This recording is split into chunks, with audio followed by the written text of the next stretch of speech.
जय गुरुदेव प्रेमियों। आज की वीडियो में बात करेंगे कि संत सदगुरु किसे कहते हैं। गुरु महाराज बताते हैं कि मनुष्य उस सर्वव्यापी परमात्मा के बारे में किसी ऐसे मनुष्य से जानकारी प्राप्त कर सकता है जो स्वयं सर्वव्यापी बन चुका हो, और ऐसा व्यक्ति ही संत सदगुरु कहलाता है। यानी ऐसे व्यक्ति को ही संत सदगुरु कहते हैं।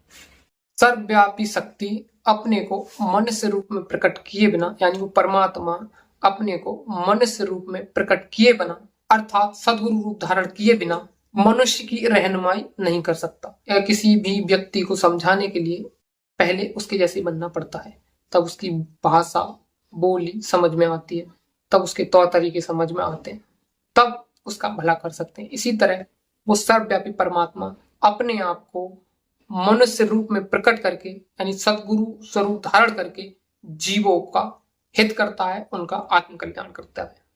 गुरु यानी वो सच्चा परमात्मा गुरु रूप में जो है वो अपने शिष्य को दर्जे बदर्जे सिखलाता है, हर बात को बताता है और धीरे धीरे अपने सारे राज खोलता है, जिससे मनुष्य को समझ में आता है कि वो परमात्मा क्या है और गुरु रूप में कैसे उसका भला कर रहा है। विद्यार्थी को दर्जे बदर्जे की आगे शिक्षा दी जाती है। पहले कक्षा 1, फिर 2, फिर 3, 4 ऐसे करके वो एक दिन पढ़ लिख के निपुण बन जाता है और समझदार ज्ञानी बन जाता है। इसी तरह एक सदगुरु साधारण इंसान को धीरे धीरे सिखलाकर उस परमात्मा की जानकारी देता है, उनके रहस्यों को खोलता है और उनको साधना में लगा के अपने समान कर लेता है। यानी फिर एक दिन वो भी गुरु का काम करने लगता है, शिष्य भी गुरु के समान हो जाता है। फिर गुरु शिष्य में कोई अंतर नहीं रहता। जब शिष्य पक जाता है तब संत महात्मा कहते हैं कि गुरु और पारसमणि में एक बड़ा अंतर है कि पारसमणि जो है लोहे को सोना बनाती है, परंतु गुरु जो होता है अपने समान कर लेता है, यानी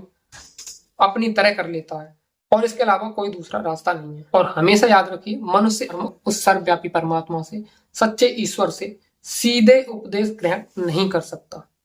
और वो परमात्मा, संत महात्मा बताते हैं कि युगों युगों से हमेशा हमारे साथ है। और जब उस परमात्मा की कृपा होती है, जब वो परमात्मा हमें अपने पास बुलाना चाहता है, तो एक सच्चे संत सदगुरु से जोड़ देता है, हमारा एक सच्चे संत सदगुरु से मिलाप करा देता है।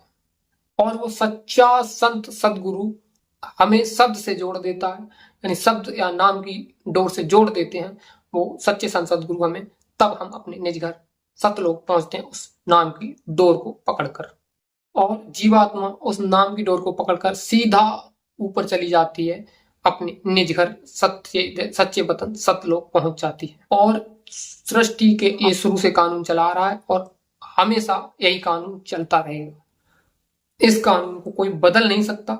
गुरु शिष्य की परंपरा से ही परमात्मा मिलता है और सच्चे गुरु से ही उस ईश्वर को पाया जा सकता है। और कोई यदि गुरु से नहीं मिलता, डायरेक्ट उस ईश्वर की साधना करना चाहता है या करने की कोशिश करता है, तो उसे परमात्मा नहीं मिलता। ये सब भ्रम और अज्ञान में रह जाते हैं। इसलिए याद रखिए, आपको अपने जीवन में सच्चे संत सदगुरु की खोज करनी चाहिए, जिससे मनुष्य जन्म जो 84 लाख योनियों के बाद मिला है वो व्यर्थ ना जाए। याद रखिएगा, आप अपने जीवन को व्यर्थ ना जाने दें। एक सच्चे सतगुरु की शरण में जाएं, अपने इस मनुष्य जन्म को सफल बनाएं। जन्म मरण का जो दुख आप झेल रहे करोड़ों जन्मों से, वो आपको ना मिले, आप इससे मुक्त हो जाएं। क्योंकि जन्मने में और मरने में बहुत ज्यादा पीड़ा होती है।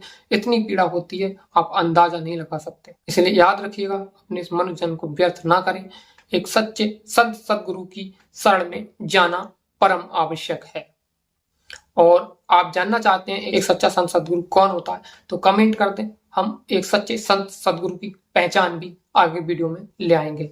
हम आपसे गुजारिश करते हैं, अगर वीडियो आपको अच्छी लगी हो तो लाइक करें और कमेंट में जय गुरुदेव लिख दें, या जो आपका सवाल है वो लिख दें जो हमसे पूछना चाहते हैं। और चैनल को सब्सक्राइब जरूर करें और ज्यादा से ज्यादा इस वीडियो को लोगों तक भेजें, जिससे कि उनको ये मालिक के प्रति सच्ची बातें पता चले और उनका जीवन व्यर्थ में ना जाए और झूठे मूठे लोगों के झोलझाल में, भ्रम में ना फंसे। याद रखिए, आज की वीडियो में इतना ही। मुझसे अगर कोई गलती हो तो माफ करेंगे। मैं चलता हूं, मिलता हूं दूसरी वीडियो में। तब तक अपना ध्यान रखिए। सादर जय गुरुदेव।